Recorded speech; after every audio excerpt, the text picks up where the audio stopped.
మా father generation వాళ్ళు 69 ఉద్యమంలో మిలిటరీ వర్సెస్ స్టూడెంట్స్ ఫైట్ జరిగితే 370 మంది చనిపోయారు. ఇప్పుడు జలియన్ వాలాబాగ్లో బ్రిటిషర్లు చంపారు.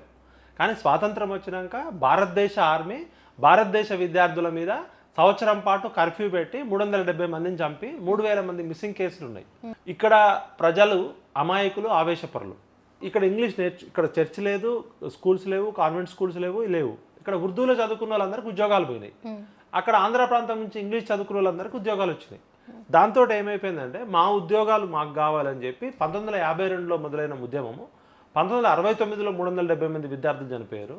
1996 నుంచి 2001 వరకు తెలంగాణ కావాలని కొట్లాడిన బెల్లి లలితని 17 ముక్కలుగా నరికారు. అప్పుడు 19 మర్డర్లు జరిగినాయి దాదాపు చంద్రబాబు నాయుడు పీరియడ్లో. 2001లో కేసీఆర్ గారు ఒక రాజకీయ ప్రక్రియ ప్రారంభించారు. ఆ సమయంలో ఉస్మానియా యూనివర్సిటీలో జర్నలిజం చదువుతున్న నాకు మా కుటుంబ నేపథ్యంతో తెలంగాణ సంబంధం ఉండడంతో తెలంగాణ అంటే మాకు స్వతంత్ర పోరాటం లాగా భావించి మొట్టమొదటి జైలుకి వెళ్ళే అవకాశం కూడా మాకే వచ్చింది.